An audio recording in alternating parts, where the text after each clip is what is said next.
स्वागत है आप सबका मेरे YouTube चैनल पे।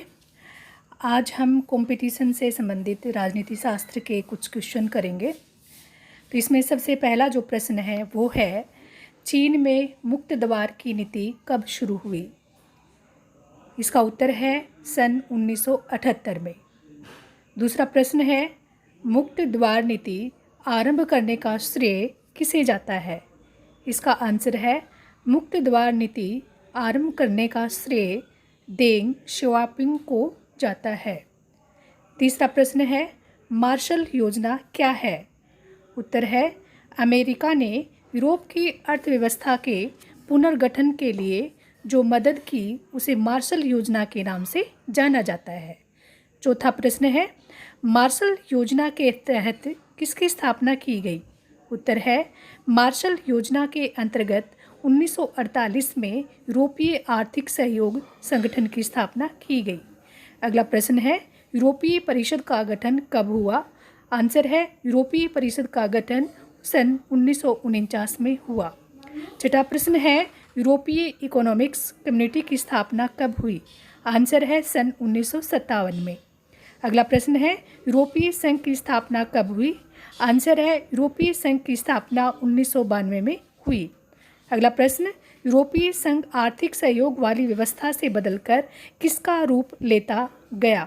आंसर है, यूरोपीय संघ आर्थिक सहयोग वाली व्यवस्था से बदलकर राजनीतिक रूप लेता गया। अगला प्रश्न है, सन 2005 में यूरोपीय संघ का सकल घरेलू उत्पाद कितना था? उत्तर है, इसका सकल घरेलू उत्पाद 12,000 अरब डॉलर से भी ज़्यादा था। यूरोपीय संघ की मुद्रा कौन सी है? आंसर है, इसकी मुद्रा यूरो है। अगला प्रश्न है, यूरोपीय संघ के स्थायी सदस्य कौन कौन से हैं? आंसर है, ब्रिटेन और फ्रांस। अगला प्रश्न है, 2007 में किन दो देशों ने यूरोपीय संघ की सदस्यता ग्रहण की? उत्तर है, बुल्गारिया और रोमानिया ने। वो है, यूरोपीय संघ के किन दो देशों के पास परमाणु हथियार हैं? इसका आंसर है, ब्रिटेन और फ्रांस। अगला प्रश्न है, इनके जखीरे में कितने परमाणु हथियार हैं? उत्तर है, इनके जखीरे में 550 परमाणु हथियार हैं। अगला प्रश्न, डेनमार्क और स्वीडन ने क्या मानने का प्रतिरोध किया? आंसर है, डेनमार्क और स्वीडन ने मास्ट्रिक्ट संधि और साझी यूरोपीय मुद्रा यूरो को मानने का प्रतिरोध किया। अगला है, आसियान क्या है? आंसर है, आसियान कुछ देशों का क्षेत्रीय संगठन है। अगला प्रश्न, आसियान की स्थापना कब हुई? आंसर है, आसियान की स्थापना सन 1967 में हुई थी। अगला प्रश्न, किन 5 देशों ने आसियान की स्थापना की थी? आंसर है, इंडोनेशिया, मलेशिया, फिलीपींस, सिंगापुर और थाईलैंड ने आसियान की स्थापना की थी। अगला प्रश्न, आसियान का क्या उद्देश्य था? आंसर, आसियान का उद्देश्य आर्थिक विकास को तेज करना और उसके माध्यम से सामाजिक व सांस्कृतिक विकास करना हासिल करना था। अगला प्रश्न, आसियान आर्थिक समुदाय का क्या उद्देश्य है? आंसर है, आसियान आर्थिक समुदाय का उद्देश्य आसियान देशों का साझा बाजार और उत्पादन आधार तैयार करना तथा इस इलाके के आर्थिक और सामाजिक विकास में मदद करना है। अगला प्रश्न, भारत के किन 2 आसियान सदस्यों के साथ मुक्त व्यापार समझौता किया है? अगर आंसर है इसका, भारत ने सिंगापुर और थाईलैंड के साथ मुक्त व्यापार समझौता किया। अगला प्रश्न, माओ के बाद चीन के उदय का एक कारण लिखें। आंसर है, माओ के बाद चीन के उदय का एक मुख्य कारण 1978 में खुले द्वार की नीति की घोषणा द्वारा आर्थिक सुधारों को लागू करना था। अगला प्रश्न है, माओ के बाद चीन के उदय का एक कारण लिखो।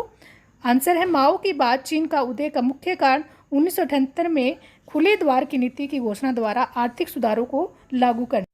अगला प्रश्न है, प्रधानमंत्री चाउ एन लाई ने 1973 में कौन कौन से प्रस्ताव रखे? आंसर है, प्रधानमंत्री चाउ एन लाई ने कृषि, उद्योग, सेना और विज्ञान प्रौद्योगिकी के क्षेत्र में आधुनिकीकरण के 4 प्रस्ताव रखे। अगला प्रश्न है, चीन में कृषि कब किया गया? आंसर है, सन 1982 में। अगला प्रश्न है, चीन विश्व व्यापार संगठन में कब शामिल हुआ? आंसर है, चीन विश्व व्यापार संगठन में 2001 में शामिल हुआ। अगला प्रश्न, भारत चीन के संबंध कैसे बिगड़े? आंसर है 1950 में चीन द्वारा तिब्बत को हड़पने तथा भारत चीन सीमा पर बस्तियां बनाने के फैसले से दोनों देशों के संबंध बिगड़े। अगला प्रश्न है, भारत चीन के बीच सीमा विवादों को दूर करने के लिए बातचीत कब से शुरू हुई? आंसर है सन 1981 से। अगला प्रश्न, 1988 में किस प्रधानमंत्री ने चीन का दौरा किया? आंसर, राजीव गांधी ने 1988 में चीन का दौरा किया था। अगला प्रश्न, 2006 में भारत चीन के बीच कितने डॉलर का व्यापार हुआ? आंसर है 2006 में भारत चीन के बीच 18 अरब डॉलर का व्यापार हुआ। अगला प्रश्न, चीन के संदर्भ में नेपोलियन ने क्या कहा था? आंसर है, चीन के संदर्भ में नेपोलियन ने कहा था कि चीन एक सोया हुआ शेर है, इसे मत छेड़ो, उठ खड़ा हो जाएगा तो दुनिया हिल जाएगी। अगला प्रश्न, कौन सी अर्थव्यवस्था विश्व की सबसे बड़ी अर्थव्यवस्था है? आंसर है, जापान की अर्थव्यवस्था विश्व की सबसे बड़ी अर्थव्यवस्था है। अगला प्रश्न, आबादी की दृष्टि से जापान का विश्व में कौन सा स्थान है? और इसका आंसर है, आबादी की दृष्टि से जापान का विश्व में 10वां स्थान है। अगला प्रश्न जो कि लास्ट है, संयुक्त राष्ट्र संघ के बजट में जापान की सहभागिता कितनी है? आंसर है, संयुक्त राष्ट्र संघ के बजट में जापान की भूमिका जो है वो 20% की है। अगर आपको ये वीडियो पसंद आया तो आप इसे लाइक करें और मेरे चैनल को सब्सक्राइब जरूर करें। Thank you.